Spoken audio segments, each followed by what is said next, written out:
ये जो पूरा एक करप्शन का हम यहाँ पे हिंदुस्तान में पूरा एक जिस तरह से माफिया बन गया है, उसको सवाल करने के लिए कि सही मायने में ये पॉलिसी के तहत हो रहा है कि सिर्फ कुछ चंद करप्ट लोगों की बात नहीं जिन्होंने पैसा बना लिया, ये सिस्टम ही बनाया गया है कि ये करप्शन थ्राइव करे और एक तरह से आप फिल्टर कर दें कि जो गरीब इस देश का है वो नहीं आ पाए एजुकेशन सिस्टम में। लगातार इन्होंने अपनी एम्पैथी का इजहार किया है, चाहे वो किसानों का आंदोलन हो, चाहे वो सीएए के खिलाफ आंदोलन हो, चाहे वो आदिवासियों का सवाल हो जिनको किसी ना किसी बहाने एक्सलाइट के नाम से उनको जेनोसाइड वहां पे चल रहा है लगातार। बिल्किस बानो के रेपिस्ट को आप पूरी तरह से रिहा कर दे, पहले जितना चाहे उनको पैरोल मिल जाता है। बाबू बजरंगी, माया कोडनानी, आम रहीम, ऐसे सब लोग तो बहुत अच्छे हैं, उनको तो जितना चाहे पैरोल मिल जाता है।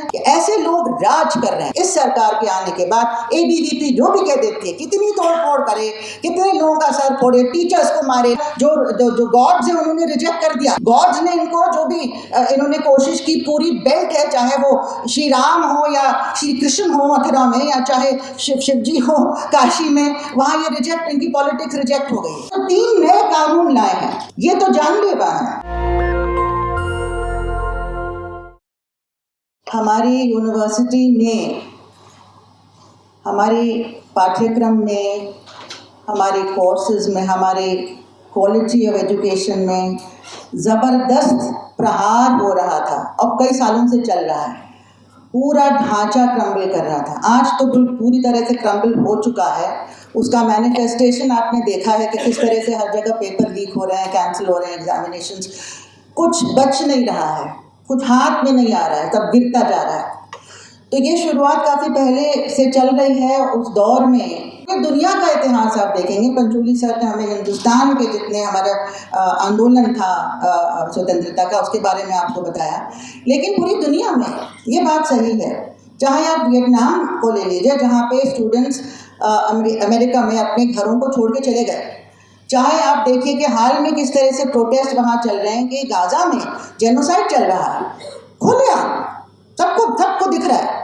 और जो पावर्स कंट्रोल करते हैं, इकोनॉमिकली कंट्रोल करते हैं, पॉलिटिकली कंट्रोल करते हैं, वो नहीं चाहते हैं कि उनके जो इकोनॉमिक इंटरेस्ट हैं उस एरिया में वो कोई भी उसके खिलाफ बोले। लेकिन छात्र बड़ी तादाद में दुनिया भर में कैंपसेस में निकल रहे हैं और वो सबसे बड़ा थ्रेट वहाँ की सरकारों को हो जाता है। जो प्रिवेलिंग अथॉरिटेरियन कल्चर जहाँ भी सरकारें हैं उनको वो थ्रेट बन जाता है।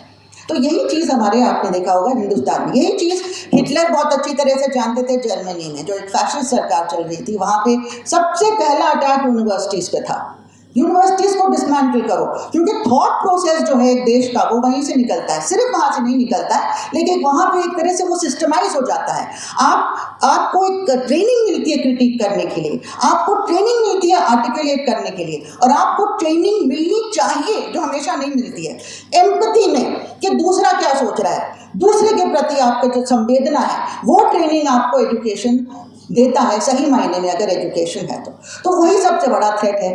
तो कोई ताज्जुब की बात नहीं है कि तब से ही इस तरह का प्रहार चल रहा है स्टूडेंट मूवमेंट पे, स्टूडेंट ऑर्गेनाइजेशन पे, और उस स्टूडेंट मूवमेंट की वजह से जो चेंजेस होते हैं आते हैं वो आ पाते हैं या बच जाते हैं। जैसे कि पहली बार जब फॉयर प्रोग्राम आया दिल्ली यूनिवर्सिटी में, सिर्फ ये छात्र आंदोलन था जिसकी वजह से वो रुका, क्योंकि टीचर्स डर गए थे, टीचर्स कम निकल रहे थे, उनके ऊपर बहुत ज़्यादा थ्रेट था, लेकिन स्टूडेंट्स निडर होकर निकल रहे थे और वही चला रहे थे पूरा मूवमेंट। हम लोग साथ खड़े थे और अल्टीमेटली सरकार को वापस लेना पड़ा फॉयर प्रोग्राम। ये 2014 की बात है।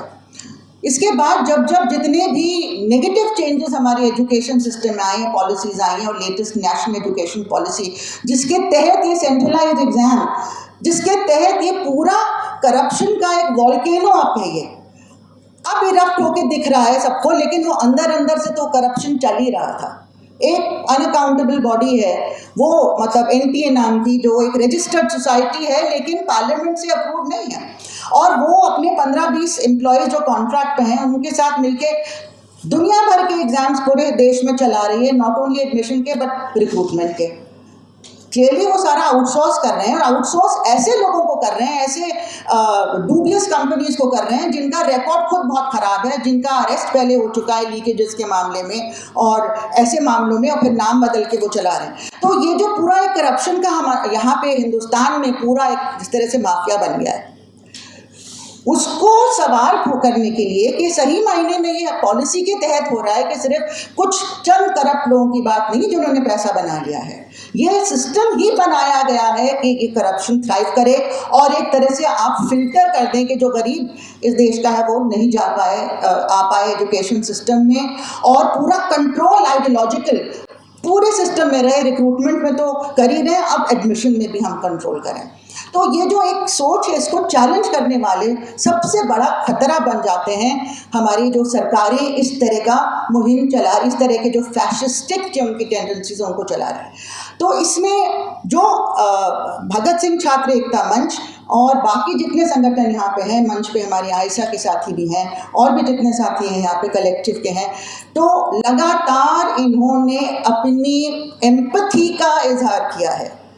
चाहे वो किसानों का आंदोलन हो, चाहे वो सीएए के खिलाफ आंदोलन हो जहाँ पे हमारी नागरिकता के कानून को एक कम्युनल तरीके से बदला जा रहा था जो हमारे कॉन्स्टिट्यूशन के खिलाफ है, और चाहे वो आदिवासियों का सवाल हो जिनको किसी ना किसी बहाने नक्सलाइट के नाम से उनको जेनोसाइड वहाँ पे चल रहा है लगातार आम आदिवासियों का, या उनको जेलों में भरा जा रहा है लाखों की तादाद में।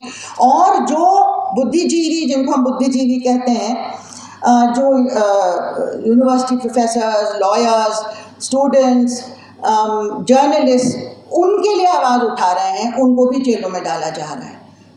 इसी तरह प्रोफेसर GN साई बाबा, जो एक ऑपरेशन ग्रीन हंट जो आदिवासियों के खिलाफ पूरा एक सरकारी मुहिम चल रहा था, वही उनको जेल में डालने के बाद 90% डिसेबल थे, मैं ज़्यादा नहीं बताऊंगी, ज़्यादातर उनको मालूम है, 10 साल उनके छीन लिए और उसके बाद हाई कोर्ट ने उनको 2 बार बरी किया, और ये कह के कि पूरा का पूरा बेसिस जो था वो गलत था। यानी कि कोई भी चार्जशीट में कोई ऐसा एक्ट ऑफ वायलेंस भी नहीं नेम था कि उनके लिए, जिसके लिए वो जिम्मेदार ठहराए जा सकते हैं या जिसमें उनका कोई भागीदारी हो। तो क्यों उनकी लाइफ के 10 साल वेस्ट किए? और इस तरह से जो भीमा कोरेगांव के हमारे 16 साथियों को बिना कोई वजह पूरी झूठी कहानी बना के अंदर कर दिया, और ट्रायल भी नहीं शुरू हुआ है। और वहाँ पे फादर स्टैन स्वामी, जो सही मायने में आज के मॉडर्न डे के संत माने जाएंगे, जिन्होंने जिंदगी भर आदिवासियों के लिए काम किया, उनके लिए केसेस लड़े, मतलब कानून के तहत उन्होंने सारे काम किए, उन्हीं को उन्होंने वहाँ पे इंस्टीट्यूशनल मर्डर उनका कर दिया। तो इस तरह के जो और बहुत सारे ऐसे इंसिडेंट्स, ऐसे एग्जाम्पल्स हैं, चाहे जर्नलिस्ट हों, चाहे प्रोफेसर्स हों। प्रोफेसर हनी बाबू भी वो भीमा कोरेगांव में, जैसे हमारी यूनिवर्सिटी के प्रोफेसर्स हैं, किस वजह से जो रोल मॉडल होने चाहिए पूरे देश के लिए, ये छात्र भी रोल मॉडल होने चाहिए सारे छात्रों के लिए। जो छात्र सोचते हैं कि हमारा काम है अपने कोर्स को पढ़ना, एग्जाम करना और खूब बड़ी बड़ी तनख्वाह की नौकरी लेना, वो एकदम एजुकेशन सिस्टम को नहीं समझ पाए हैं, वो एजुकेटेड नहीं कहलाएंगे मेरे हिसाब से। और सही मायने में जो रोल मॉडल हमारे होने चाहिए छात्र, वो यहाँ पे मंच पे हैं, और भी बहुत से साथी जो संघर्ष कर रहे हैं, वो है आइडियल छात्र। वो पढ़ाई में भी अच्छा करेंगे और अपना जो फर्ज है एम्पैथी का वो प्ले करेंगे।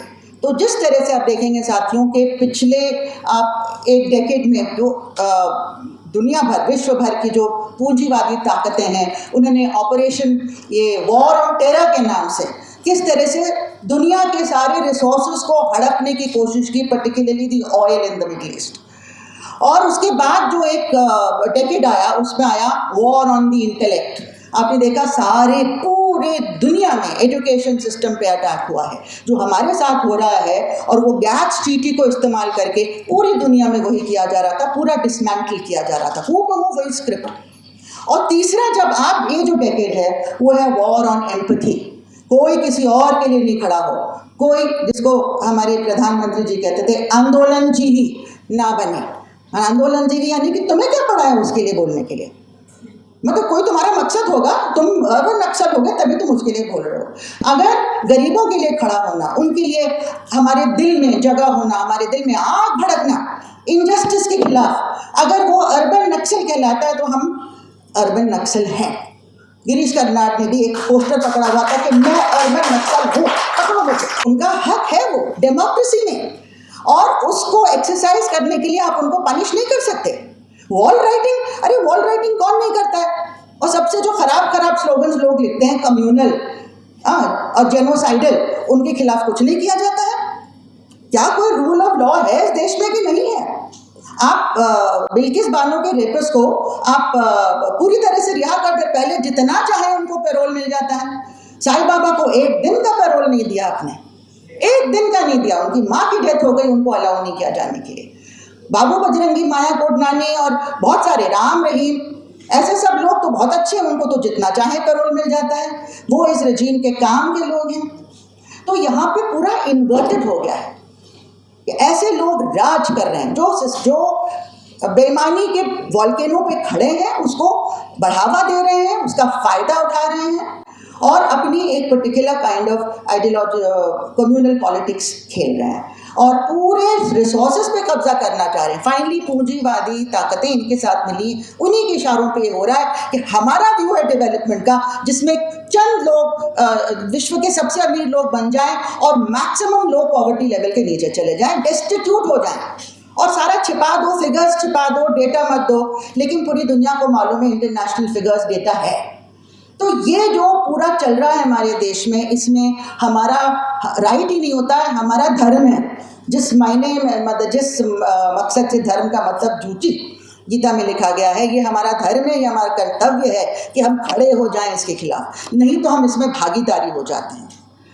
हम लोग जब बहुत छोटे थे स्कूलों में, तो हमें जेसुइट प्रीस्ट ने ये चीज़ हमेशा बताई, अगर आप सल्यूशन का पार्ट नहीं है तो आप प्रॉब्लम का पार्ट हैं, और कोई जगह नहीं है खड़े होने की। कि आप नहीं देख रहे हैं तो वो चीज़ नहीं हो रही है, आपकी जिम्मेदारी नहीं है। नहीं देखना भी एक पॉलिटिकल एक्ट है, चुप रहना भी एक पॉलिटिकल एक्ट है, और आप फिर गलत काम में भागीदार हो जाते हैं। इसलिए उस पाप को, उस गलत काम को अपने सीने में मत लीजिए, अपने हिस्से में मत लीजिए। खड़े हो जाइए, बोलिए, कुछ कीजिए, जो भी आप कर सकते हैं कीजिए। तो इसीलिए मैं सलाम करती हूँ भगत सिंह छात्र एकता मंच को और जितने साथी। हमारे लिए आम हो गया, पहले नहीं होता था, लेकिन अब ये इस सरकार के आने के बाद एबीवीपी जो भी कह देती है, कितनी तोड़ फोड़ करे, कितने लोगों का सर फोड़े, टीचर्स को मारे, लगातार टीचर्स को पीटा गया है, वहाँ पे कोई एक्शन उनके खिलाफ नहीं लिया गया। सेमिनार डिसरप्ट किए, प्लेस डिसरप्ट किए, कल्चरल प्रोग्राम्स नहीं होने देते हैं। हम एक मीटिंग नहीं कर पाते हैं वहाँ पे लॉन में, कुछ सिक्योरिटी गार्ड्स आ जाएंगे, कहेंगे आप किस चीज़ पे बात कर रहे हैं, हम कहेंगे हम एजुकेशन पॉलिसी पे बात कर रहे हैं। नहीं, एजुकेशन पॉलिसी पे बात करना मना है, लेकिन एबीवीपी जागरण करना चाहेगा, पूजा करना चाहेगा, बड़े बड़े कटआउट रिलीजियस लगाना चाहेगा, जो गॉड्स हैं उन्होंने रिजेक्ट कर दिया, लेकिन फिर भी उनके पीछे ये भाग रहे हैं, उनका इस्तेमाल कर रहे हैं पॉलिटिकली। गॉड्स ने इनको जो भी इन्होंने कोशिश की, पूरी बेल्ट है, चाहे वो श्री राम हो या श्री कृष्ण हो मथुरा में, या चाहे शिव जी हो काशी में, वहाँ ये रिजेक्ट, इनकी पॉलिटिक्स रिजेक्ट हो गई, लेकिन ये चलाए जा रहे हैं उसी चीज़ को। और इस तरह से इतना और विशेषली चल रहे हैं लोग, डिस्पाइट 63 सीट्स कम हो गई हैं, इतना विशेषली चल रहे हैं। चाहे वो अरुंधति के खिलाफ एफआईआर हो, चाहे मेधा पटकार को 5 महीने के लिए अंदर डालेंगे, चाहे वो जर्नलिस्ट के खिलाफ अब एफआईआर हो रहा है, यूएपीए वगैरह लगाने की कोशिश की जा रही है, जो सिंपली रिपोर्ट कर रहे हैं। और ये जो 3 नए कानून लाए हैं, ये तो जानलेवा है सबके लिए। और आज सुबह मैंने देखा इंडियन एक्सप्रेस के फ्रंट पेज पे महाराष्ट्र बिल, आप लोगों ने पता नहीं उसके फीचर्स के बारे में पढ़ा है कि नहीं, एब्सोल्युटली ड्रैकोनियन। अभी यहाँ बाहर पुलिस खड़ी ना, उस ऐसे बिल के तहत हम लोग को सबको सीधे बैग में ले जा सकती है। तो इसके खिलाफ सल्यूशन क्या है? चुप रहना, बच के रहना, कोई नहीं बचने वाला, कोई नहीं बचेगा। आप अपने घर में भी छिप जाएंगे, घर में कॉलेज से लोगों को उठाया जा रहा है, घरों से उठाया जाएगा। एक ही तरीका है, सीना तान के सामने खड़े रहो, हम ये करेंगे, हमारा हक है, हमारे कॉन्स्टिट्यूशन ने हमको ये राइट दिया है। वही एक तरीका है लड़ने का, साथ खड़े रहने का। नेशनल दस्तक की आपसे गुजारिश है कि अगर इसको बचाना चाहते हैं तो नेशनल दस्तक को सब्सक्राइब करने के लिए रेड कलर के सब्सक्राइब बटन को दबाएं, फिर बेल आइकन की घंटी दबाएं। नेशनल दस्तक को बचाने के लिए बहुत जरूरी है कि हर खबर को शेयर करें, लाइक करें, कमेंट जरूर करें।